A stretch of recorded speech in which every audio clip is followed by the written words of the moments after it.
Hello student, good evening. आज हम लोग बात करेंगे एनडीए एग्ज़ाम के बारे में। NDA means national defence academy exam. अभी इसका नोटिफिकेशन आया हुआ है और बहुत सारे बच्चों की रिक्वेस्ट भी आई कि सर एक वीडियो बनाइए इस एग्ज़ाम के बारे में। तो पहले बात करेंगे कि इसकी एलिजिबिलिटी क्या है, कि कौन कौन इस एग्ज़ाम में अपियर हो सकते हैं, क्योंकि उसके बारे में भी बहुत सारी कन्फ्यूज़न है बच्चों के दिमाग में कि कौन इस एग्ज़ाम को दे सकता है, कौन इस एग्ज़ाम को नहीं दे सकता। तो इसमें 3 विंग्स में एग्ज़ाम होता है, army, air force, navy and one more is that's academy, naval academy. तो आर्मी विंग के लिए कोई भी 10+2 होल्डर अपियर हो सकता है। इसमें कोई भी स्ट्रीम का कोई भी बाउंडेशन नहीं है। एंड एयरफोर्स और नेवी के लिए 10+2 विद PCM होना ज़रूरी है। आगे बात करते हैं कि इसका जो परीक्षा पाठ्यक्रम है, जो कि सिलेबस है, वो क्या है और कितने एग्ज़ाम्स होते हैं इसमें। तो बेसिकली इसमें 2 एग्ज़ाम्स होते हैं। पहला होता है मैथमेटिक्स का, जिसमें +2 लेवल का मैथमेटिक्स आता है, जो कि 300 मार्क्स का है। और दूसरा एग्ज़ाम है general ability test, which is comprising of English and reasoning and other things.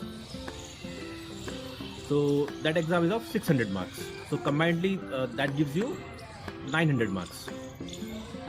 So this is all about the written examination. तो जो बच्चे इस written exam को क्वालिफाई करते हैं, हाँ, वन मोर थिंग, इसमें नेगेटिव मार्किंग भी है। करीब 10 से 12 साल पहले इसमें नेगेटिव मार्किंग नहीं हुआ करती थी, लेकिन अब जितने नंबर ऑफ कैंडिडेट्स में अपियर हो रहे हैं, लोगों का रुझान इस तरफ बढ़ रहा है, तो अब नेगेटिव मार्किंग भी है। तो इस बात का ख्याल रखें।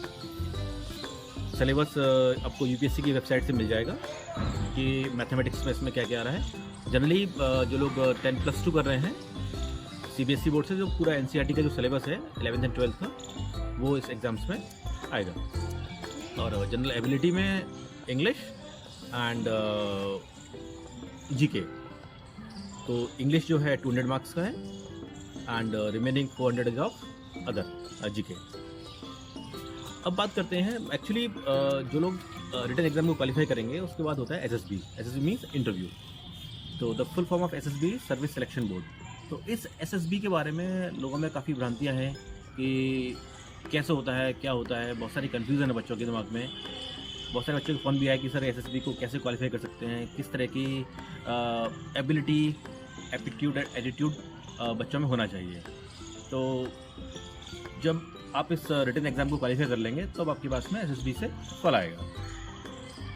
तो एसएसबी जो है वो 900 मार्क्स का है, 900 नंबर का। और इसमें 2 स्टेज हैं, first stage and the second stage. तो फर्स्ट स्टेज में क्या होगा, वो जितने भी बच्चों को कॉल अप किया जाएगा एसएसबी सेंटर्स, जैसे हमारे पास इलाहाबाद है, बनारस है for air force, Bhopal and Bangalore, these are the SSB centres. तो after document verification they will call you for picture perception test. On the very first day आपको एक स्क्रीन पर एक पिक्चर दिखाई जाएगी, और that is not of very good quality. That is just to check your mental IQ and other things. और जब वो पिक्चर आपको दिखाई जाएगी, उसके बाद में आपसे बोला जाएगा कि you need to write a story on that picture. तो जितने भी स्टूडेंट्स वहाँ होंगे वो सब अपनी एक स्टोरी लिखेंगे, और वो स्टोरी सबकी अलग अलग हो सकती है। That is based on the perception कि उन्होंने उस स्क्रीन पर क्या ऑब्जर्व किया उन लोगों ने। उसके बाद में फिर उस पर एक जीडी होता है। तो जीडी कराने के लिए जितना भी बैच होगा, उनको 10-10, 12-12 के ग्रुप में वो लोग डिवाइड कर देते हैं। और जब वो जीडी हो रहा होता है, तो 2 ऑफिसर्स उनके पीछे बैठे होते हैं टू ऑब्जर्व देयर एक्टिविटीज़। तो जब ये जीडी प्रोसेस पूरा कंप्लीट हो जाता है, उसके बाद में आर्मी के 2-3 ऑफिसर आएंगे और वो रिज़ल्ट डिक्लेयर करेंगे कि ये जो स्टूडेंट, एक्चुअली वहाँ पर आपको एक फर्स्ट डे ही आपको चेस्ट नंबर दे दिया जाएगा। तो they will not call you by your name, they will call you by the chest number, like chest number 3, 4, 5, 6, 7। So out of 350, 400 और 250 student, hardly 30 to 35 student would be recommended for the second stage. तो second stage में काफ़ी सारे rounds होते हैं, psychological round, ground task officer round and interview and the conference. इस जो second stage है इसके बारे में भी काफ़ी सारी भ्रांतियाँ हैं बच्चों के उनमें कि वहाँ पर क्या क्या होता है। अगर आप ज़्यादा ओवर स्मार्टनेस दिखाएंगे तो they can be recommended easily, ऐसा नहीं है। जो भी आप में इनबिल्ट क्वालिटीज़ हैं, जो भी वेल क्यूज़ है, ऑफिसर्स लाइक क्वालिटीज़, जो 15 क्वालिटीज़ हैं वो इसमें ऑब्जर्व की जाती हैं और उन्हीं बेस पर इसमें सिलेक्शन पॉसिबल होती है। तो इसमें कोई बनावटीपन नहीं चल पाएगा। कोई अगर बनावटीपन होगा भी तो तुरंत जो आर्मी ऑफिसर्स होंगे वो कैच कर लेते हैं। तो साइकोलॉजिकल राउंड में क्या होगा कि आपको इसमें भी कुछ बोर्ड्स में 2 राउंड होते हैं, तो आपको डिफरेंट पिक्चर्स शो की जाएंगी and based on those pictures and situation you need to write something on that perceptions. Then in the second round you will be shown some words for 15 seconds or 20 seconds and you need to write the statement on those words. इसके बाद में फिर आपका ground task officer होता है। Round आपको ground में लेकर जाएंगे। अब जैसे मैं बात करूँ इलाहाबाद के बारे में, तो वहाँ पर 8 to 10 ऑब्स्टेकल दिए गए थे जिनको आपको पार करना था ऑब्स्टेकल्स को। और इसमें ये नहीं कि आप you must be very robust personality और बहुत ही बॉडी बिल्डअप होना चाहिए, ऐसा नहीं है। एक एवरेज पर्सन उन ऑब्स्टेकल्स को ओवरकम कर सकता है, like climbing the rope, torsion swing, little bit long jump kind of.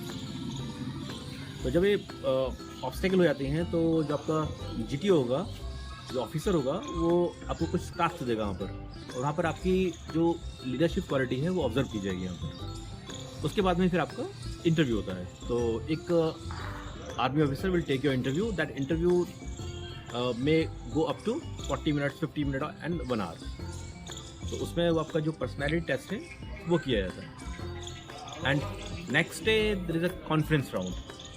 तो ये कॉन्फ्रेंस क्या है, सपोज जो हमारे आर्मी ऑफिसर्स होते हैं, if they have some doubt regarding some candidate, तो उस डाउट को they clear during the conference round. तो उस कॉन्फ्रेंस राउंड के बाद में जो भी कैंडिडेट रिकमेंड होते हैं मेडिकल के लिए, वो डिक्लेयर किया जाता है। जैसे 35 बच्चों ने एसएसबी दिया और करीब 5 से 6 बच्चे या 7 बच्चों को रिकमेंड किया जाता है मेडिकल के लिए। तो कॉन्फ्रेंस के बाद में फिर आर्मी का एक ऑफिसर आएगा और वो उस एसएसबी का रिजल्ट डिक्लेयर रहेगा कि like chest number 5, chest number 14, 15 they are recommended for medical. तो करीब 5 से 6 बच्चे या 7 बच्चे वो आगे प्रोसेस के लिए रुकते हैं मेडिकल के लिए, और बाकी लोग घर चले जाते हैं। और फिर नेक्स्ट 4 to 5 डेज उन बच्चों का मेडिकल होता है, और मेडिकल के बाद में फिर ऑल इंडिया मेरिट आउट होती है। तो जिनके रिटन एग्जाम और एसएसबी में ज़्यादा मार्क्स होते हैं, एज पर their choice what they have opted for, army, air force और नेवी, उनका सिलेक्शन किया जाता है। Thank you.